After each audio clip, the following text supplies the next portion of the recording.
Shalom. I want to start off this video by giving all praise, honor, and glory to Yahweh Bahashem Yahusha Bahashem Rukakwadash. I want to give double honors to our apostles and elders of Great Millstone who rule well. In grace and peace to you elect around the four winds, believing and pushing this truth in all sincerity. May the blessing of election be upon your houses. This is your fellow servant, Rukayur from the GMS Orlando camp. And the title of tonight's lesson is The Lord is Doing His Part. The Lord is doing His part, maintaining a woman.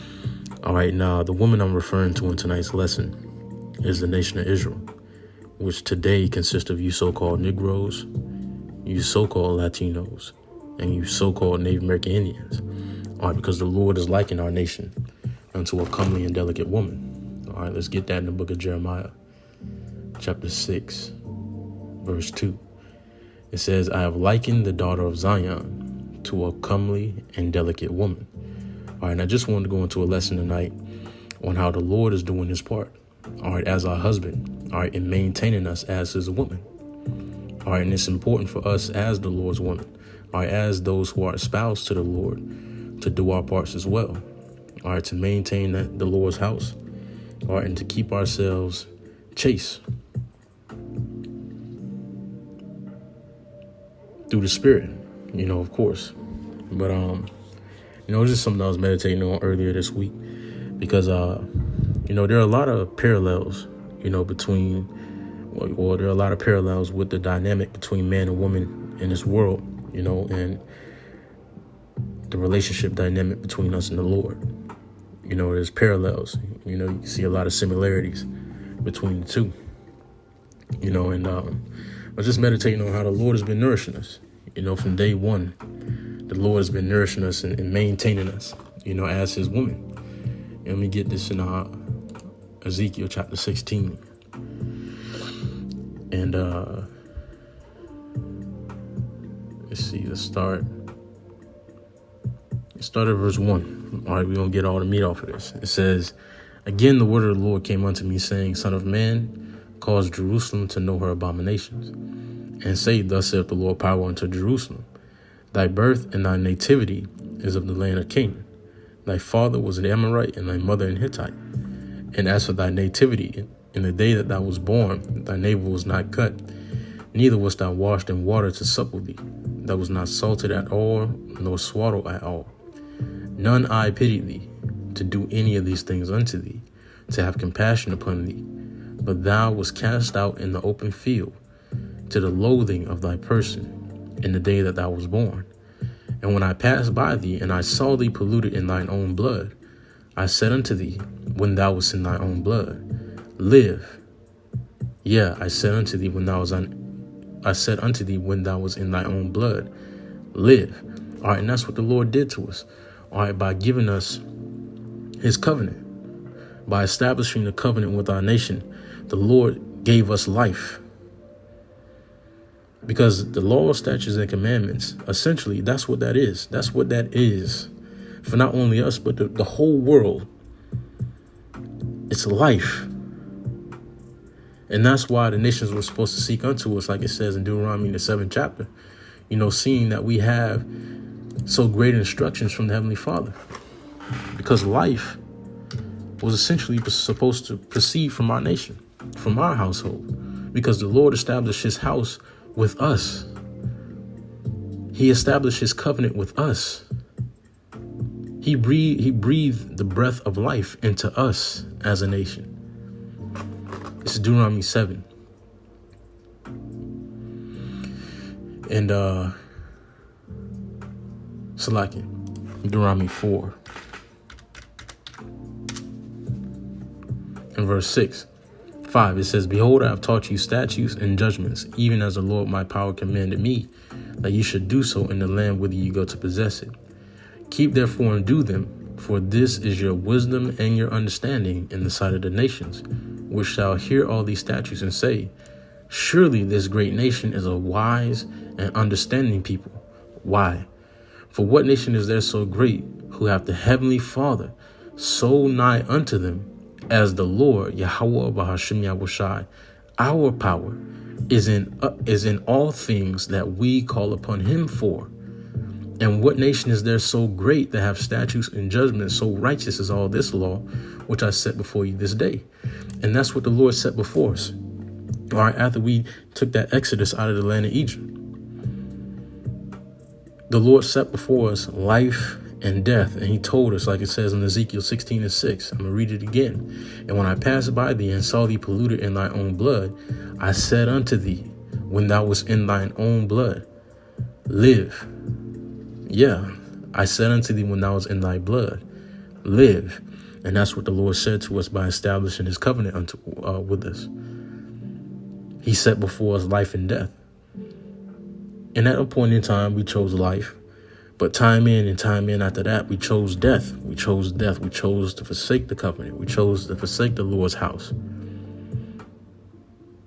We were like a dragon in the Lord's household, like it says in the book of Sirach.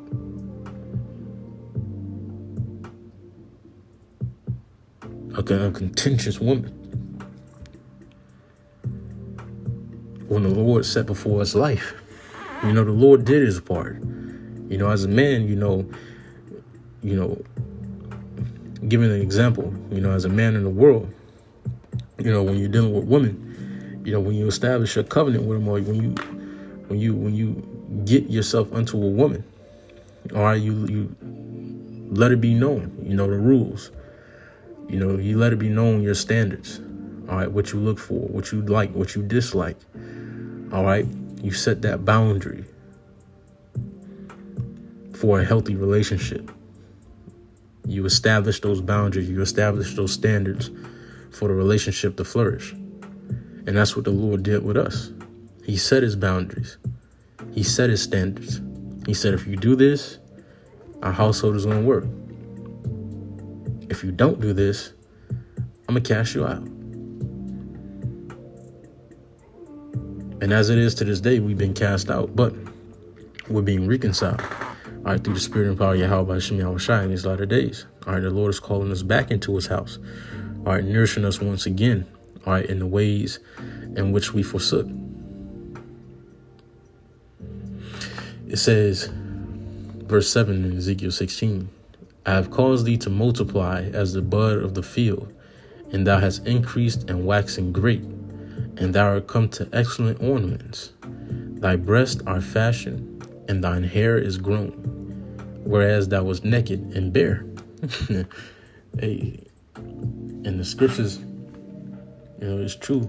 The scriptures are likened unto a garment. Let's get that.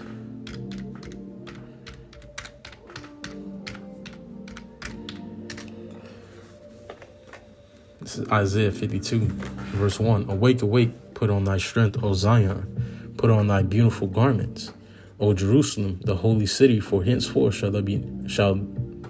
there shall no more come into thee the uncircumcised and unclean. Shake thyself from the dust. Arise and sit down, O Jerusalem. Loose thyself from the bands of thy neck, O captive daughter of Zion. All right. And our beautiful garments come in the form of the standard that we've been given. All right. This truth, the ways of the Lord. All right. These are our beautiful garments. All right. This is how we clothe ourselves spiritually. It says, verse 8, now when I passed by thee and looked upon thee, behold, thy time was the time of love, and I spread my skirt over thee and covered thy nakedness. Yea, I swear unto thee and entered into a covenant with thee, saith the Lord power, and thou becamest mine. All right, and that's when we became the Lord's woman. All right, the Lord saw us, cleaned us up, and established that covenant with us. All right, brought us into his household. Okay, but it says what? Then wash I thee with water. Yeah, I thoroughly washed away thy blood from thee, and I anointed thee with oil. All right, and upon establishing that covenant, the Lord nourished us even more. All right, it's going to go into it. All right, you got to, like,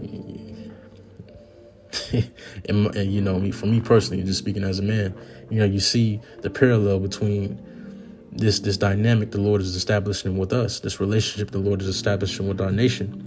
All right, in the relationship that you establish with a woman in this world. You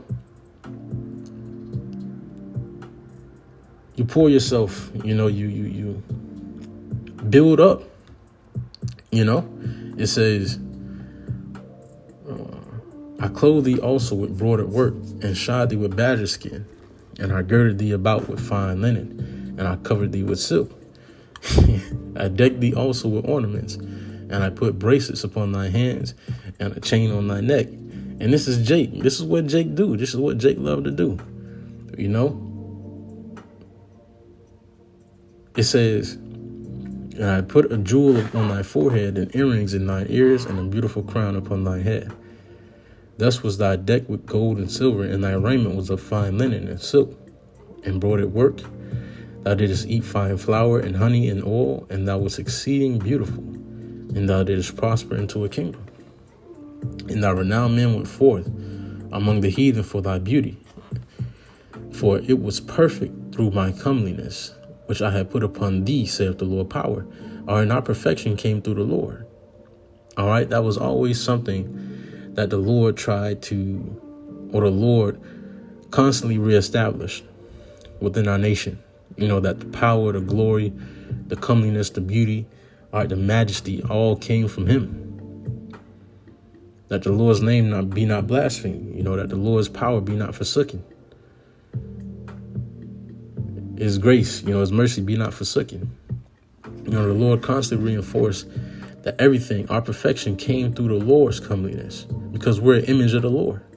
It says, for it was perfect through my comeliness, which I have put upon thee, saith the Lord power, because we are an image of the Heavenly Father. All right. The standard that we was given is essentially the image of the Heavenly Father. It says, but thou didst trust in thine own beauty, and playedst the harlot because of thy renown, and pourest out thy fornications on everyone that passed by. Here's it was. And that's Eve in a nutshell in today's world. Head got puffed up. Got the big head.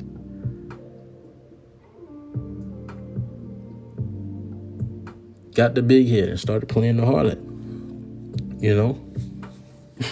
Start getting them likes, them DMs. Nations hitting you up. And played the harlot. It says, here's it was. And of thy garments thou didst take, and deckest thy high places with diverse colors, and playedst the harlot thereupon. The like thing shall not come, neither shall it be so. Thou hast also taken thy fair jewels of my gold and of my silver, which I have given thee, and madest to thyself images of men, and didst commit whoredom with them. And thou tookest thy broidered garments, and coverest them. And thou didst set mine oil and mine incense before them. My meat also, which I gave thee, fine flour and oil and honey, wherewith I fed thee, thou hast even set it before them for a sweet savor. And thus it was, saith the Lord power. And everything the Lord nourished us with, we turned around and we gave it away. We gave it to the other nations.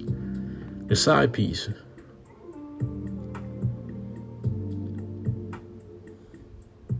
Moreover, thou hast taken thy sons and thy daughters, whom thou hast borne unto me, and these hast thou sacrificed unto them to be devoured. Is this of thy whoredoms a small matter, that thou hast slain my children and delivered them to cause them to pass through the fire for them? And in all thine abominations and thy whoredoms thou wast not remembered the days of thy youth, when thou was naked and bare, and was polluted in thy blood. And this is what we're coming back to, the remembrance of where we come from. Like it says in the book of Jude, like it says in Revelation, we're remembering. All right, we're remembering once again from whence we've fallen. The remembrance is coming back to us on how the Lord nourished us up, how the Lord has been that good husband unto us. And as the Lord's wife, as the spouse to the Lord, it's important that we do our part to maintain the Lord's house. All right, to maintain what we at one time lost. forsook. And how do we do that? All right.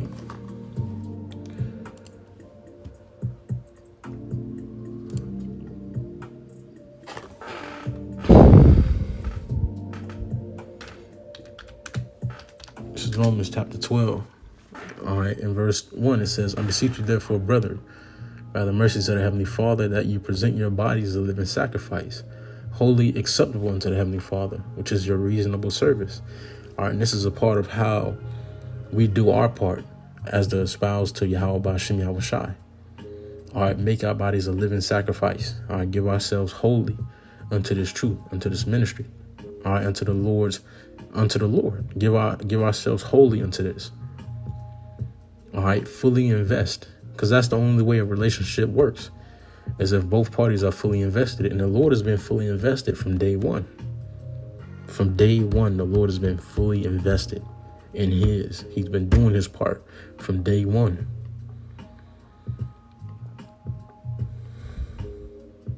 And right now, the Lord is calling the remnant, all right, to do their part in sincerity and in truth. All right, to make our bodies a living sacrifice. All right, to meditate upon the Lord's standards day in and day out, like it says in Joshua, the 1st chapter. All right, the 8th verse on down.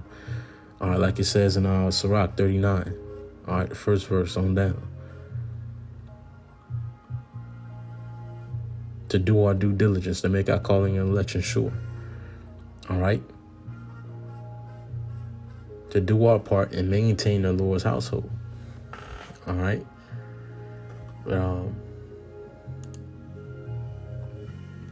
Just got one more. All right. This is 2 Corinthians chapter 11 and verse 2. It says, for I'm jealous over you with a godly jealousy, for I have espoused you to one husband, that I may present you as a chaste virgin to Hamashiach. All right. And as it stands, we come in the very same stead of the Apostle Paul. All right. We have great jealousy over the body of the Lord, the Lord's body, because, we understand that we're espoused to the Lord. All right. And we have to be chaste when the Lord returns. All right.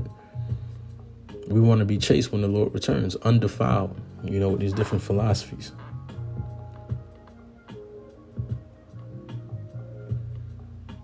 Undefiled with the ways of this world, But that's all I have for tonight. The Lord wants to satisfy unto you elect. The Lord has been doing his part. It's time for us to do ours.